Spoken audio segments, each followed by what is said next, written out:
Gente, você já usou talão de cheque? Imagina só que depois de muitos e muitos anos você descobre que tem uma dívida enorme por causa de cheques que você não usou. Pois é, foi exatamente o que aconteceu com a Natália e a Rafaela. Escuta isso aqui porque de repente alguém vai bater a sua porta. Todo mundo que já usou talão de cheque no passado. Quadrilhas vão se reinventando, escuta essa. Essas duas personagens que eu falei para você, a Natália e a Rafaela, elas foram notificadas por uma empresa que pega essas dívidas dos bancos para negociar diretamente com as pessoas, com os clientes. A Natália e a Rafaela descobriram que juntas elas estavam devendo mais de 50 mil reais. Elas chegaram a ser ameaçadas, inclusive. Se elas não pagassem, elas seriam processadas, teriam nome sujo na praça. Fizeram um transtorno psicológico com elas, um terrorismo psicológico. Acontece que a Natália e a Rafaela dizem que não tem dívida alguma. Então, como é que esse golpe é aplicado? Como é que você que está me assistindo e já teve talão de cheque no passado pode se blindar contra esse tipo de quadrilha? Vamos ver? Foi por causa dessas folhas de cheque que a Natália descobriu da pior forma que tinha uma dívida de 32 mil reais. Eu estava recebendo algumas mensagens falando que meu nome estava entrando em processo extrajudicial e que minhas contas iam ser bloqueadas. Mas se engana quem pensa que ela passou um cheque sem fundo. A dívida foi provocada justamente pelas folhas em branco. Como que um talão em branco me fez ter uma dívida de 32 mil reais? Um talão que eu não usei. Eu fiquei chateada e desesperada na hora, não querendo sujar meu nome. A analista de redes sociais conta que passou a receber várias ligações por dia, mas foi só depois de uma mensagem no celular que a cobrança ficou séria, com a ameaça de uma ação extrajudicial da empresa responsável por cobrar a dívida. Natália entrou em desespero, tinha medo de ficar com o nome sujo e antes mesmo de consultar o banco, aceitou um acordo com a empresa e começou a pagar o parcelamento. Ou eu pagava à vista 6 mil reais, ou eu parcelava, dava uma entrada de 2 mil e pouco, e o resto parcelava em 15 vezes de 570 ou 17, algo assim. Natália não foi a única a levar esse susto. A amiga dela, a Rafaela, também recebeu uma cobrança da mesma empresa e pelo mesmo motivo.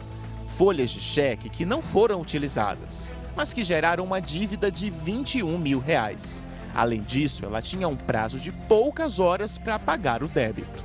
Se você não negociar, suas contas serão bloqueadas até 2h45, era meio-dia. Eu falei, moça, como é que agora, meio-dia, eu vou ter tempo hábil de falar com o meu gerente para confirmar, falar com o meu advogado, conversar com o meu marido? Mas eu preciso de uma posição sua hoje para dar tempo de subir o dossiê para a cobrança não ser lançada no cartório. Rafaela é contadora e não se deixou levar pelo impulso. Ela fez uma pesquisa no site do Banco Central, viu que não tinha dívidas e disse que não iria pagar nada, o que deixou a atendente irritada. Agora você deu o ponto-chave agora. Se nada que eu falo para a senhora tem importância ou relevância, Sim. Aguarda a notificação. O que eu precisava da senhora eu já tenho. A sua confissão, as folhas de cheque estão com a senhora, então a resolve no Não, cartório. como assim as folhas de cheque estão comigo? Se foi compensado e foi pago. Resolve no cartório. A falta de argumentos da atendente deixou Rafaela desconfiada, mas ela se manteve firme. Não pagou a dívida, mas disse que acabou ameaçada. Eu liguei de volta para falar, olha, eu não vou pagar.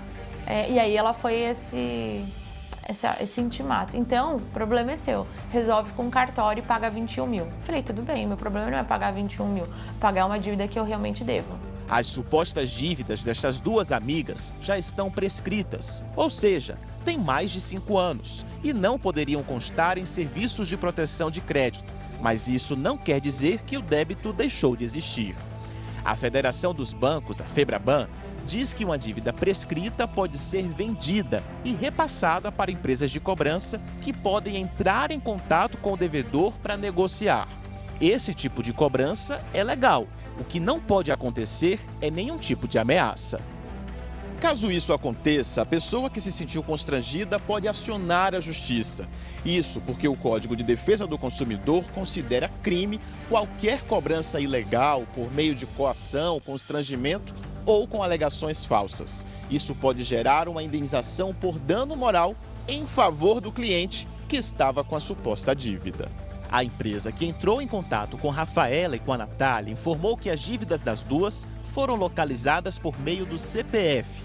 A empresa não informou se as duas têm contrato de confissão de dívidas.